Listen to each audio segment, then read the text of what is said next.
Hello and welcome to Holistic Circle Podcast, Spiritual Conversation. My name is Philipp Kobald.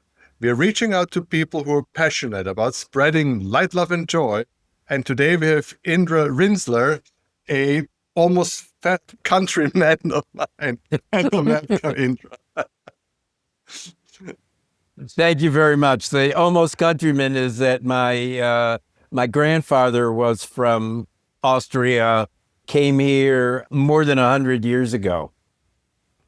But we're all we'll start with the galactic gases, but we're all one, wherever we're from.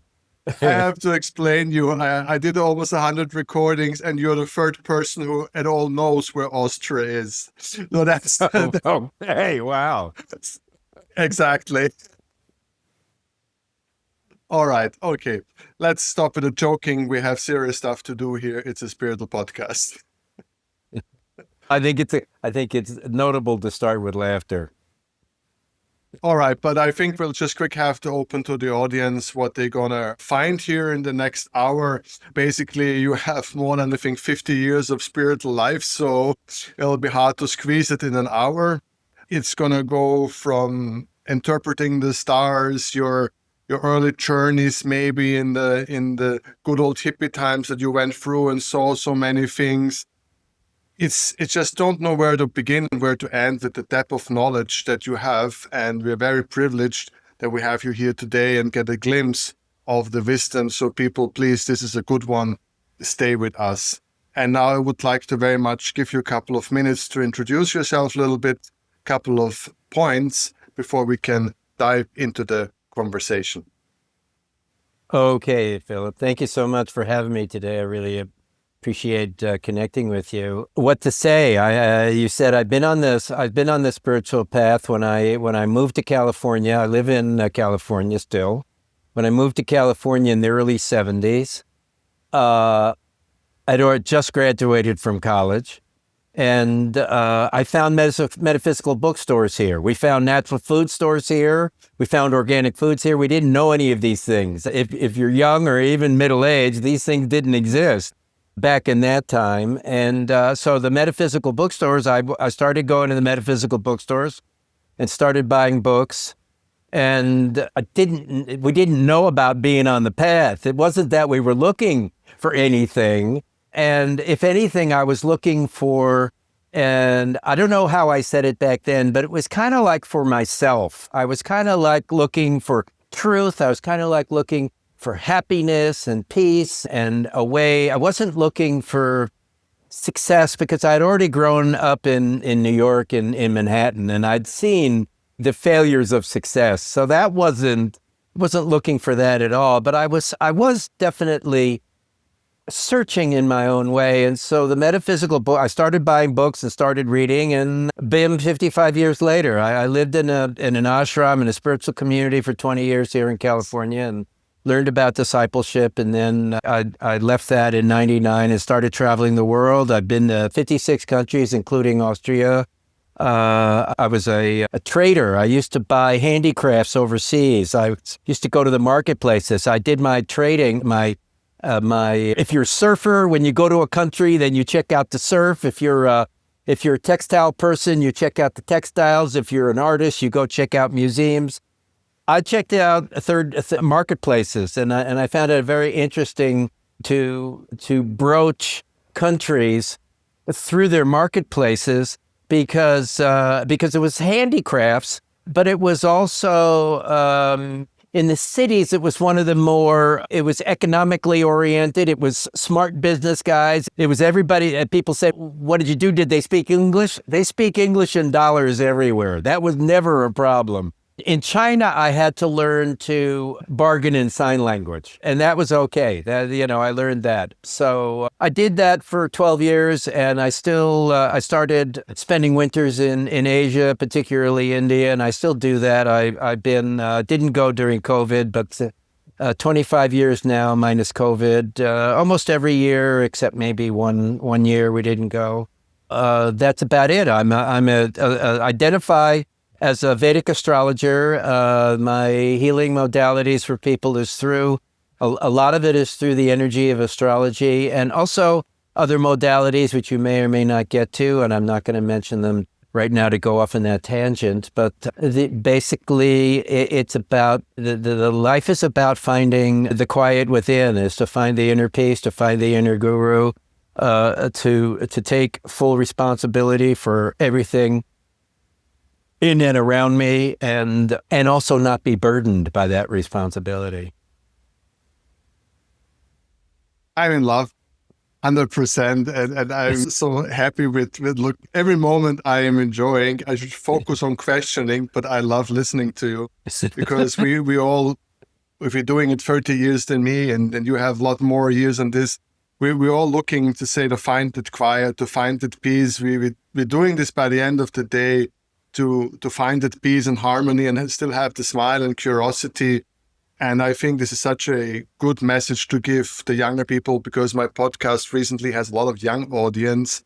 And I think watching you, I mean, if they feel the same that I feel, that life is good when you're on the search, or when you move, and when you take the risks, and when you trust, well, I mean, that's the best message. The questions are meaningless compared to the smile and the energy. So thank you so much for sharing this. But somehow we'll fill an hour talking. I think we will. I'll do my very best. So maybe let's start on a very trivial thing. Can we a little bit reflect on the concept of the search, that the process that the people have?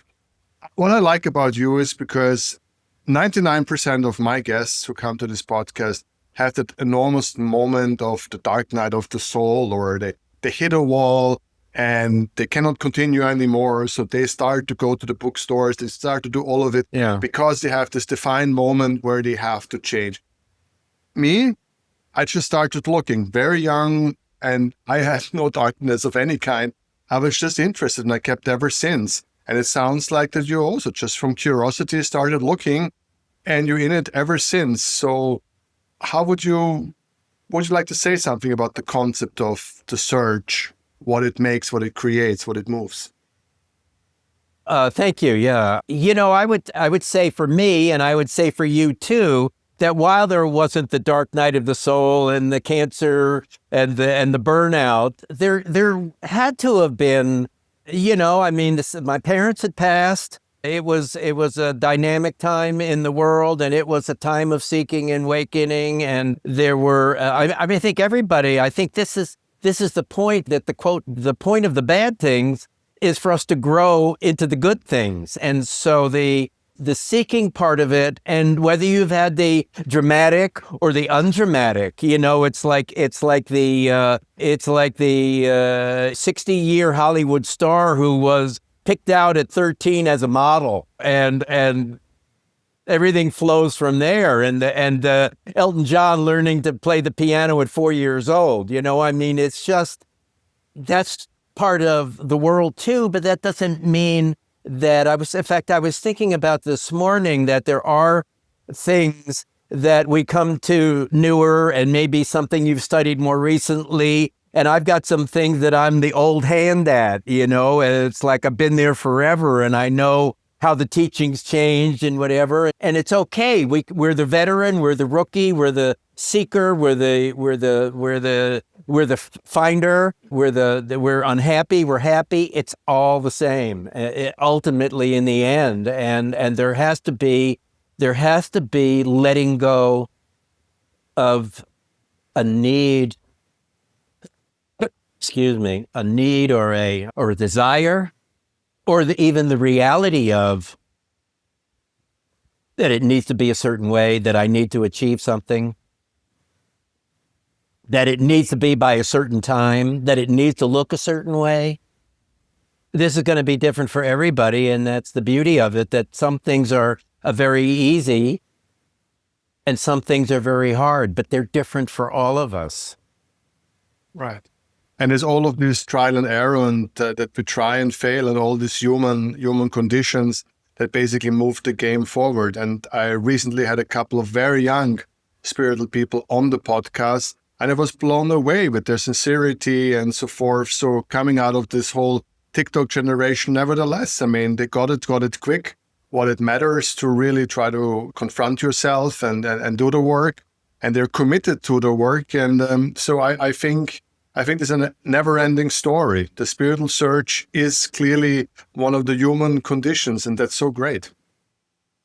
Well, it's interesting that you say that, because the reality of it is that I'm not trying to pat myself or my generation on the back, but everybody learns from the people before, and they can do it at 16 because we've been doing it for 50 years and 30 years. And it all gets passed down and handed down. That is the point of it. Again, there can be gratitude in it from the youngins for what people have gone through.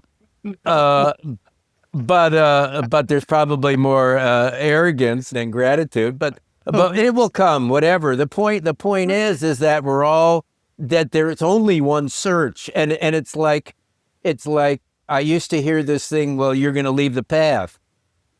The idea that people leave the path. And so I say, where can they go? What isn't the path?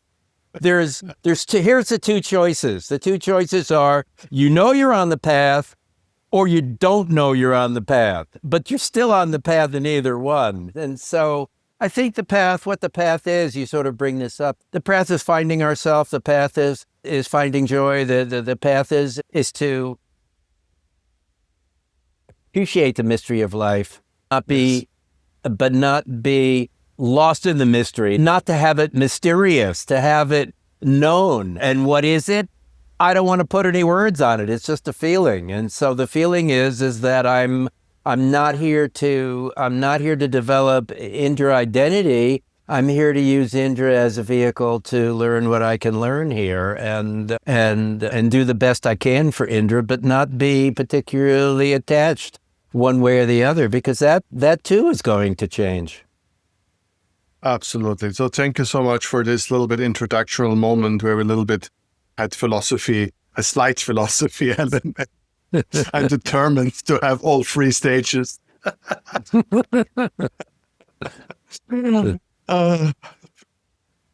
The main topic is what I want to spend some time, because interestingly enough, as I said, I had like 100 episodes, but I never had an astrologer on the show. I had one person who is very interested in astrology, but that's it. And it's actually very interesting, because when I was started out in the spiritual world, it was basically either you go astrology or some hippie or some communers, or I don't know, some 70s book like The Peaceful Warrior or something. Or like the Smile of a Warrior was another one. I don't know, there's always warriors. So these are like the old days. And now it seems like that astrology is still there, but I had a sense it's right now maybe not on the super trend element, but it always is the core, and people will come back, and there's no question. So finally, I have a renowned astrologer here on the show. So can you a little bit give the people who just don't know more than the newspaper little bit thing, can you give them understanding how it works, how it influences us, and why does it actually function?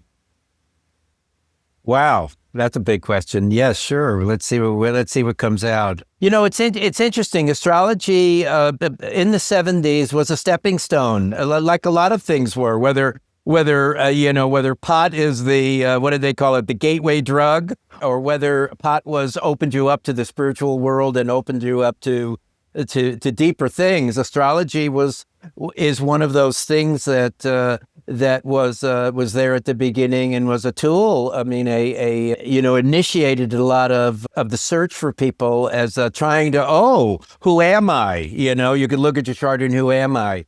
So the reality of it is that astrology isn't really particularly understood particularly well these days. It's not about boxing us in. It's not about our limitations, but it can be used that way. It's an interesting modality because it was made illegal for thousands of years. You could be killed for doing astrology in the Middle Ages and the Dark Ages. I mean, that's how bad it got. And why is that? Well, the only logical reason is because it was powerful. Yes. Otherwise you wouldn't have to be there. The Copernicus wrote the first book where he said that the Earth circled the sun, which was the big no-no, that the sun circled the Earth, that the Earth was the center of the universe. And he wrote it on his deathbed because he knew that he was going to get killed for the teaching. So the book was published on his deathbed. It's pretty unreadable, and it's only had 8 editions since then. But it was very important. 100 years later, Galileo was able to say the same things, but it had progressed enough that he was only jailed. He was imprisoned at home, not killed for it. Astrology is, to me, it's about the energy of the planets. It's about energy, that the planets can be strong or weak. That is not good nor bad. Strong or weak. Strong or weak means that the energy of it is very accessible on the high side, and on the low side, it means that the energy of it is weak. So what is a weak planet? Think sun in November, very weak. Even if you see it, it's not weak. It's not wherever you live, unless it's of course southern hemisphere.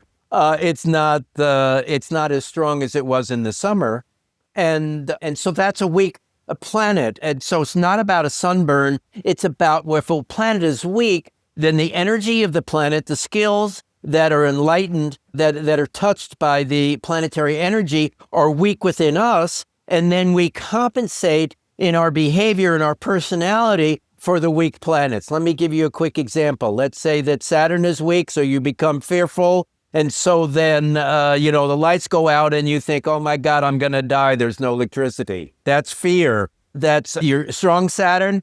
Oh, this is nice. I think I'll go outside and I'll read, since I can't inside. I'll read by the moon, or I'll read by the daylight, or I'll make a way to overcome my situation. I don't see it as happening to me. It's happening for me. And so that, is that clear? That's on the high side, we can play with the energy of the planets and it becomes skills and abilities. On the low side, it's our weakness. And in the weakness, we then compensate in our personality through obsessions and compulsions.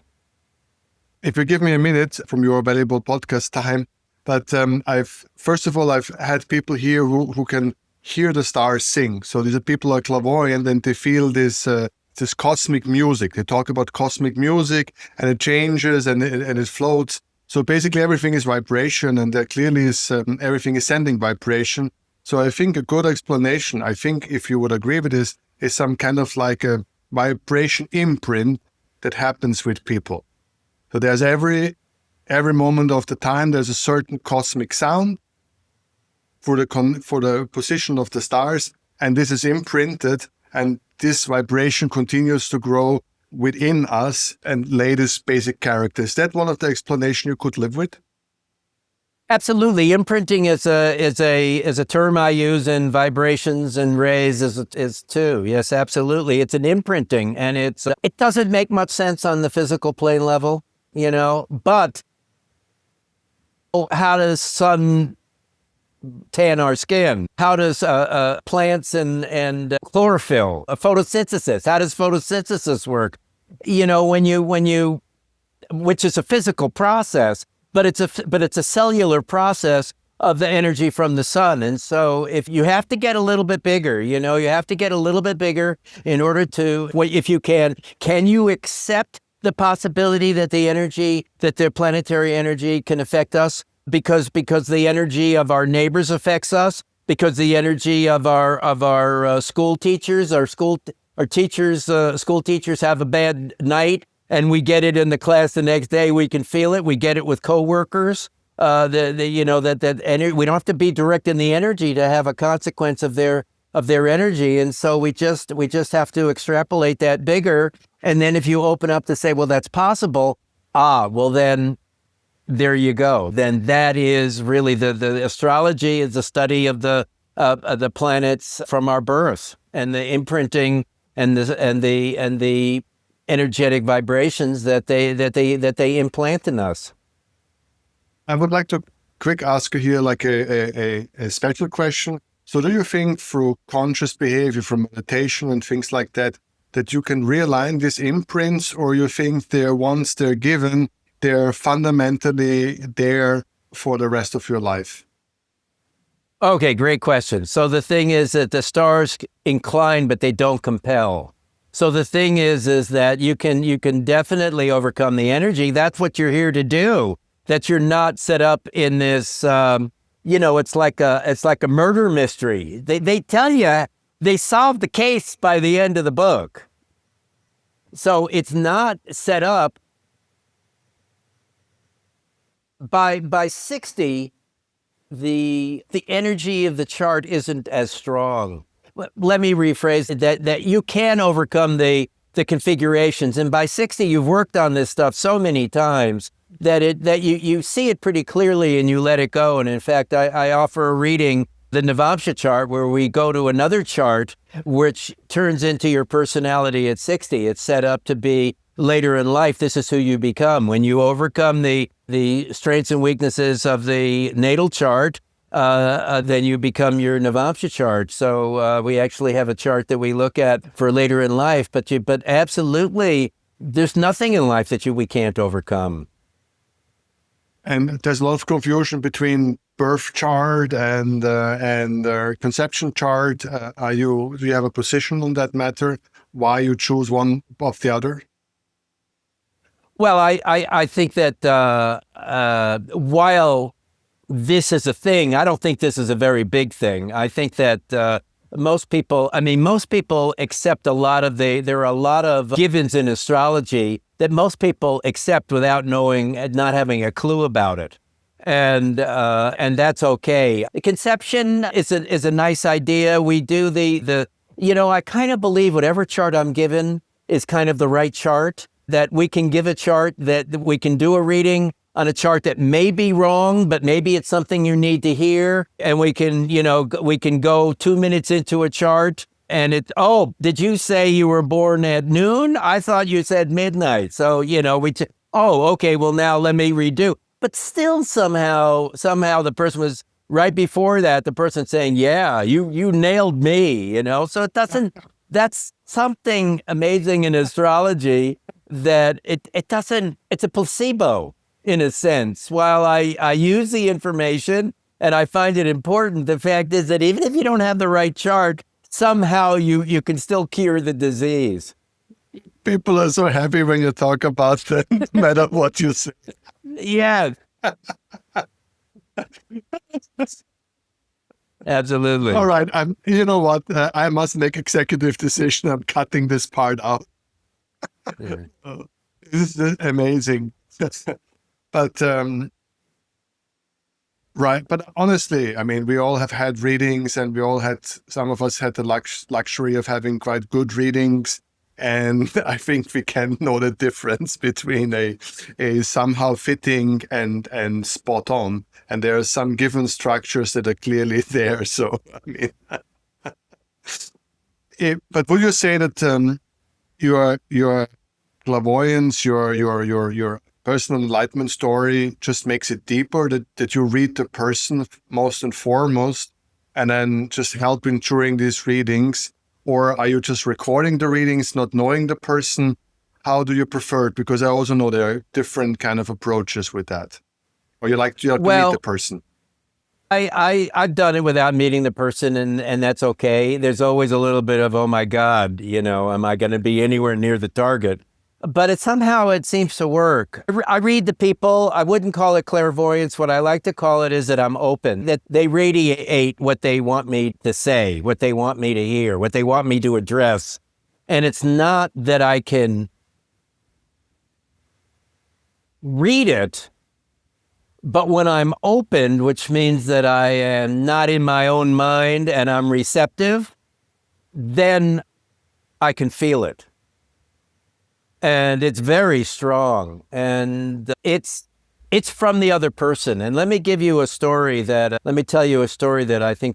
hope you will enjoy and your listeners will enjoy. I had a client many, many years ago, a very young woman who was in a lot of pain, at 21 years old, she had her heart broken, and she was very closed because in trusting, she had gotten hurt, and so she was not very open. And so I was working with her for a half hour, an hour, and I was starting to say, I wanted to say, how like you would feel I stopped saying that because I couldn't get that she felt anything, it wasn't a put down.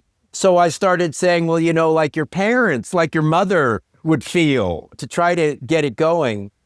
And what happened was that all of a sudden the transmitter turned on and I could feel energy from her. And I started to say, oh, well, no, you forget your mom, you really feel. And then she cried. And what happened was she broke down in the sense of her heart opened. She felt the sadness of her situation, and rather than blocking it out and putting resistance, she was feeling it. She sent a broadcast out that I felt, and then in microseconds, it got to the brain, and then she started to cry, which seemed like 5 minutes later, but was like a second later. Do you understand? And what I learned in that was that to me, it's not channeling, that the person, there was this phrase that we use on our flyers, that you control how deep the reading goes by how much you allow in and how much you share and how vulnerable you want to be. You control the reading. That is the reality that this lady could, if people don't want to open it. You go deep because people allow you to, that they're open and share. And so the depth comes. And if people, well, I only want you to touch me at a foot distance. Well, okay, then, they give you that. And so you go from there and you can kind of feel it. It's not anywhere near conscious. I mean, maybe you could put it into consciousness, but it ends up being just something you feel intuitively, not something that you're figuring out. I'm interested these days. Why are people coming you? It's the same old, same old. I need more money. I want to find love. Or has the thing shifted? No. Do you see shifts? Well, there is shifts happening all the time, obviously. Those aren't my clients. I'm totally on spirituality. People are trying to find themselves. People are unhappy. People are searching where to live. I do location astrology, so a lot of clients come through. But location is not the first question. It's the last question. I love that part. Okay, it's the where to live is the last thing, not the first thing. Though some people need to start it by that question. It's like I need a mate. Okay, well, what keeps me from having a mate? That's but the mate is what I need to. Then I need to lose weight. I need to have a better clothes. I need to, have more personality. I need to go out more. Whatever it is, it starts from a question that you may never get to that answer, or that you lose that focus. The focus. But that's what gets you started, so. I love the locational astrology. This is the thing that I like so much because I lived in many countries. I'm always on the hunt for the next one. So this location, and then I'm discussing with the chart, wow, you sent me here. Yes, absolutely. The location astrology can be very powerful. But you have to, what I will say is, you seem to know it, and if anybody out there, the thing is that it won't heal your problems.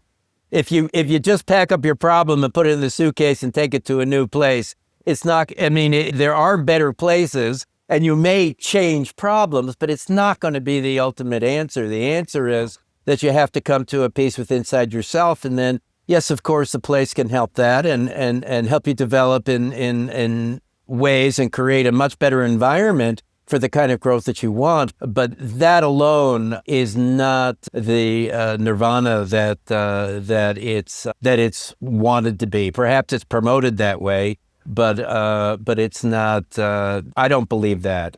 So as to what people are seeking, I don't really deal with I don't deal with those things directly. I don't make any predictions. What I do is to focus on your particular strengths and weaknesses and your personality story that's going on in order to reflect back where you need to grow and what's holding you back, because that's the answer to whatever the question is. Well, let me pause here quick. First of all, I want to say thank you so much for saying this because, yeah, and I will pick this up and also keep saying it to more podcasts. Yes, changing a location is not changing you. And you meet the exact same people, the exact same situations you've left. You might get a fresh slate where you can maybe do things differently, but ultimately changing the place means absolutely nothing if you don't change inside. So thank you so much for sharing that wisdom because I think people need to hear it more often. And secondly, I think we came here to a very important point, which explains what you do. And let me say it again so that people really understand. Your astrology focuses on this imprint, the character, the structure, and how you can develop it. And that's how astrology used to be, just understanding yourself, not looking into funny things like how to make money or will I find love and all of this nonsense. The basic idea is to see who you are as a person from your imprint on and then guide you through your readings to find a way forward. Is that finally to close the chapter? Yes, that's very well stated. Another way to think of it is it's the energy of the planets. The reading is giving you the energy that's involved and to help you to know what it is you're dealing with and to enunciate it. That it's I like to say that people know the puzzle parts, but I put it together, not I, but the teachings put it together in a way that people can put these, they think unrelated, relationship, boss, housing, money, car, it's all separate, but it's all one. So you put it together. I put it together in a way for people to gain the insight. And it's actually a reading that the readings are designed to help immediately and also to have seeds that will germinate for years, actually, that a reading that I offer most likely is if you listen to it in 5 years, you would gain insight that you hadn't heard or seen before from the reading. I can absolutely confirm that I had the luck as a birth present to my mother, a very knowledgeable astrologer, gave her a recording about me. And I've been listening. I'm 53 years old, and it's still every couple of years or so, if I find an old tape recorder, I put it in. And it's really been the story of my life. So I can absolutely concur that there is wisdom because the character is there and we have to work on it and we always can come back and we always see this pattern. Yes. Yeah, that's really interesting. What a wonderful gift that you have there, that it's still vibrant for you and provides insight, huh? Absolutely. And the person helped build the stage on Woodstock. So what you expect? Oh, there you go. Wow. So, must be good. Were you born before? Were you born? If I can't do no, you were born after Woodstock, huh? 72. 72. Okay, just after. Good stock. Good stuff. Good stock. Okay. So let's finish this once and for all. But at least you're not the person, if my computer dies, who just pass by me and say, oh, it's Retro Mercur. You're not the guy. All right. Okay. You have so much more to offer. So your clients reach out. That's what you do right now. That's your main business, so to say, in this world is astrology. But you also give counseling and you, I think, give one-on-ones. That's basically that's the main chunk of your doing right now. Is that correct? Well, actually, the readings for the first time in a few years have slowed down. The first book is very close to happening. So that's been what's been going on right now. But the readings are still there and doing podcasts, Philip, still doing podcasts. And I've gone through a planetary change. My whole focus has changed. I just left, I don't know if I mentioned this before, but I was in 19 years of Saturn and I ended that at the end of March. 19 years of inward cave. And now I'm in Mercury period for 17 years and it's time to share. And son of a gun, if what all the writings I did in Saturn that didn't go anywhere, this seems to be their time. So the first book is getting very close and that's kind of exciting. And would you like to share a little bit? Just a sneak preview? or no? Well, No. I would say that I don't want to give too much because it's a little too early, and it's kind of a big concept, and you kind of it's really better to have the whole thing. But I would say that it's a lot of it's going to be, I think, a tremendous resource for people for their own spiritual awakening, and it will have one of my editors said, which I just used this phrase, she said that it's very unusual to read a book where you have immediate information, things to do right now, and also give you a lot of things to think about down the road. So that's what the book is. It's a very unusual format, and the whole idea actually is pretty unusual. So it doesn't tell you anything, and maybe you want to cut it out. That's exactly what I can give you. I'm leaving this as the main focus point. Because people, we gotta make them wait. Everything is constantly available. It is so boring. And you've been traveling, and I wanted to ask the question before, and then I tried to move on to the main subject. But you said you've been to so many countries, 60 something, and you've been to the markets. But I guess in a time when countries were different, where markets were different, where you could find different kind of stuff. Now, especially when you go to Europe, you have like 7 or 8 big chains, and every main street has the same 6 shops, and you go to the next city and the same 6 shops. So all this individuality is quite gone. I guess you still experienced a world that was much more colorful, and you really felt traveling somewhere different to feel different. Actually, now that you bring it up, the thing is that I actually had a store. We ran a store in the early 80s, and the store was handicrafts. And so I actually always had the idea of the unusual, the handmade that we had. We carried handicrafts, but we also had a natural fiber clothing back when natural fiber was a phrase, that it was all natural fibers. And we had jewelry. We sold crystals.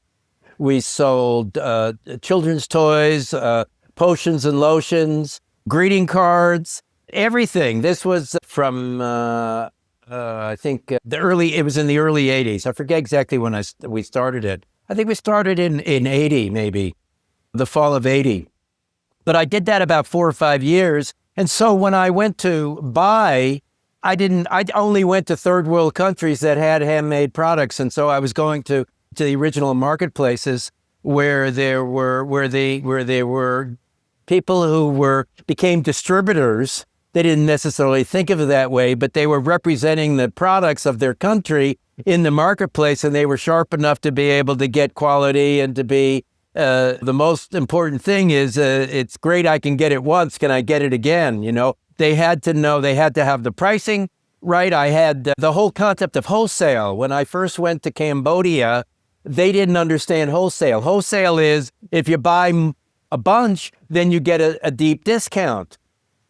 So I would say discount, and they'd go 5% discount or 10% discount. I'd say no, 50. They'd say no. They didn't understand wholesale. But then I would go back, and the marketplaces would change and grow in their sharpness. The world started coming. So this was starting in 2000.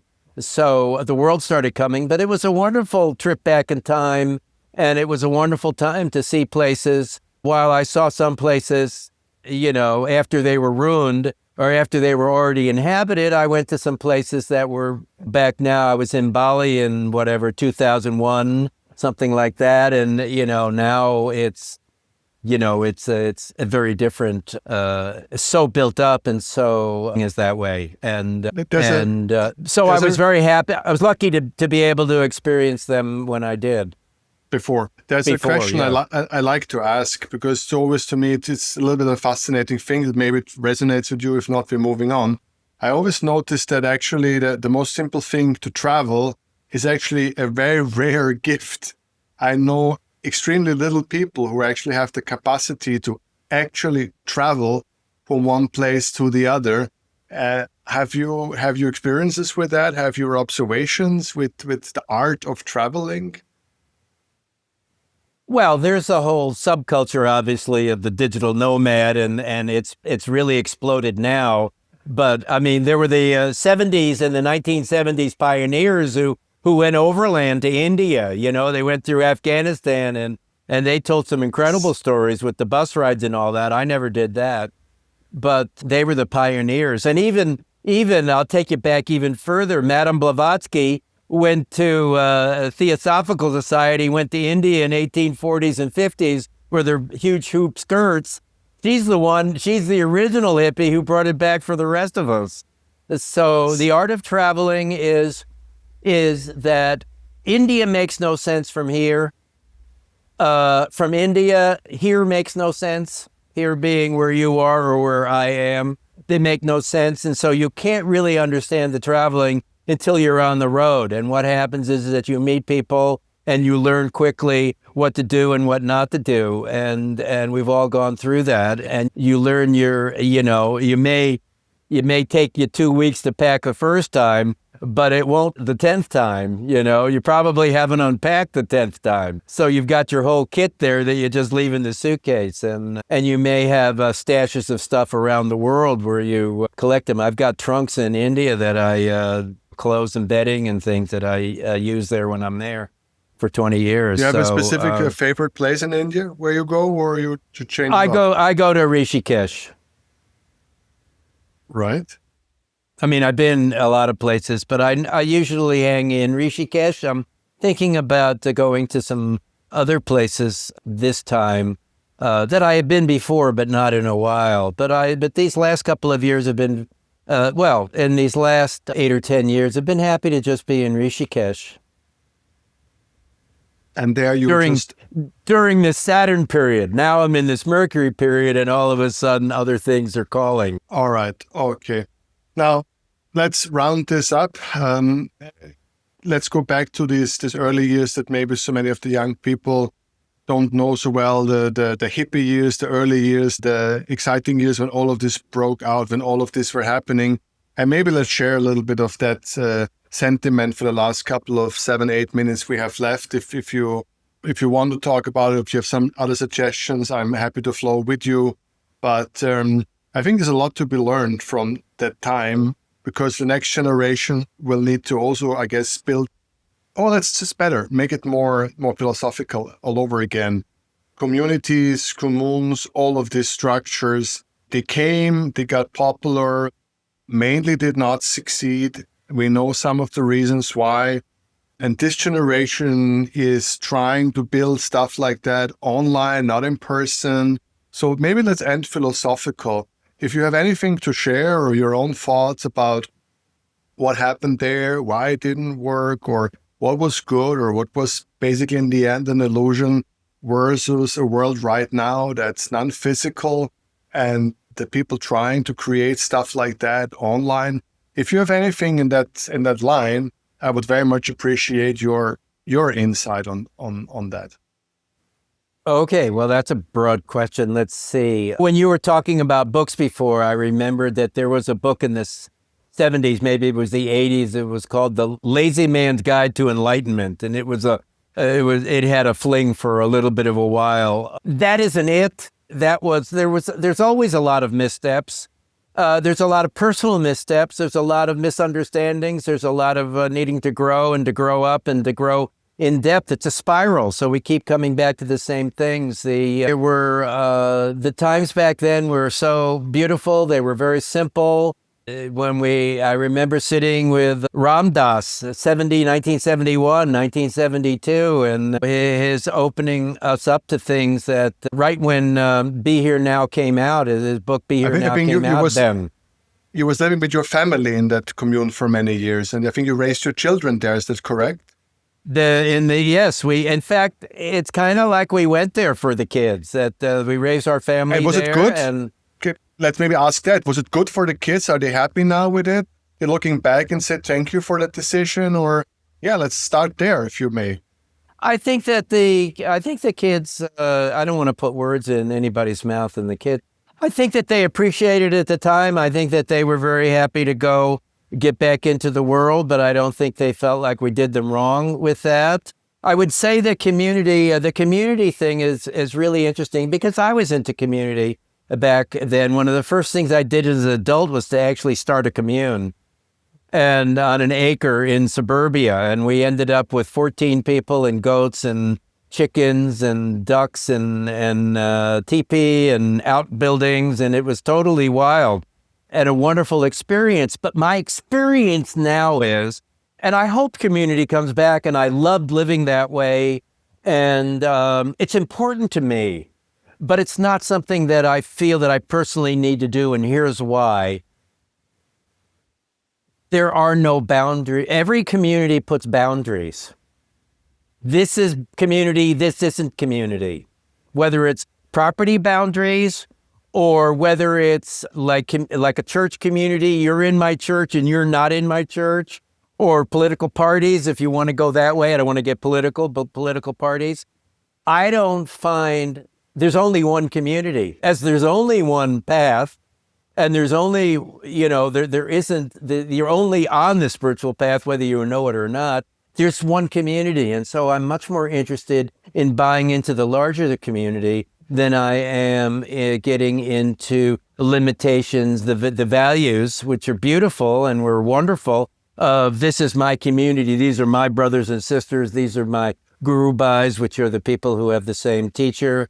Or these are Austrians. These are what do you call it? I can't. What's the V? What's the city in Austria? Vienna Starts with capital city. Vienna. These are Viennans. We're Viennan people. I don't know how you say it. Viennese. And now we have Viennese. Yeah. So I don't want to get stuck into any identity, and I think the problem with it. I think while that's useful for a stage, for myself, where I'm at that particular, I don't want to take on any identity. I'm willing to take on an identity as a football fan identity, in season, but I don't really want to take on, I see some of these identities limiting me, and we don't really feel, my community is my neighbors. Do I know them? Some I do, some I don't, but they're still my community. I don't have to know them in order to love them. So it's about breaking down the barriers. Does community help you to trust more, to know yourself better, to have the commune that we were living in, it was a little bit like we graduated college, but we didn't learn anything about boy, girl, and being in the world and just, the conversations you had in the dorm were not the same as we had in the commune. So, which was only it was a few years later, but it was a few years, 2, 3, 4 years later. And it was wonderful. But for myself, it's not something that I'm particularly looking for. I'm in community, but I don't need to label it or to know what it is. These are very wise words. And I think I hope that people understood them in the depth of the information, because I think a lot of people are exactly stuck in this situation. And they see the huge advantages of a community. As you said, it gives safety and it gives all of this, but also it has its limitation that simply comes with you cannot create a community by not having some kind of borders. Otherwise, it's just not a thing. And especially a lot of young people are struggling, I guess, with that, because they don't understand these limitations anymore. They're living in a virtual world and, in a binary world or whatever world they live in. So these kind of limitations, that's the problem they have with organized religion. That's the problem they have with so many things. And so that's one fun fact is I'm right now a little bit following a community that just now bought a whole private island and making super luxurious yachts. And now everything is like $10-15 million. And so it has also changed from the goat to the climatized huts. It is, there's everything. I mean, there's still a lot of communities out there and digital nomads and this and that. But it's a very interesting subject to see how it came, why it in the end did not stick. Is it this individuality versus limitation, or expectations being unreal? But as you said, I hope for the next generation that they will find a hybrid to experience real human connections in a way that actually works for that generation. I think that is what I'm waiting for to see. Oh yeah, that's a beautiful thought, and I agree with you. I think community is the future, but what it's going to look like and how it's going to manifest it, the selfishness from the total generosity, whatever the opposite would be. This is a human story. This will keep coming. This will always be happening, most likely, and there will be and there are higher understandings of this. But I think that the idea of community that will protect ourselves, and then nobody can hurt us, and we can do whatever we want. That's a more of an immature. That's a less sophisticated attitude. That may be what gets you going, but that's not really what it's about. It's about the sharing, and ultimately the idea is to not create any barriers. Is it not funny when you describe those communities and failures of that time? If you look at modern social media, it's almost like the same mistake been taken all over again. In the end, it's dividing and fighting and all of it. So I see a huge similarity within these communities trying to come with all those enormous good ideas and trying to make a better world. And in the end, ego and all of these things broke that stuff down. And if you look at social media, that has such a great vision of connecting everybody. In the end, everybody's just fighting all the time.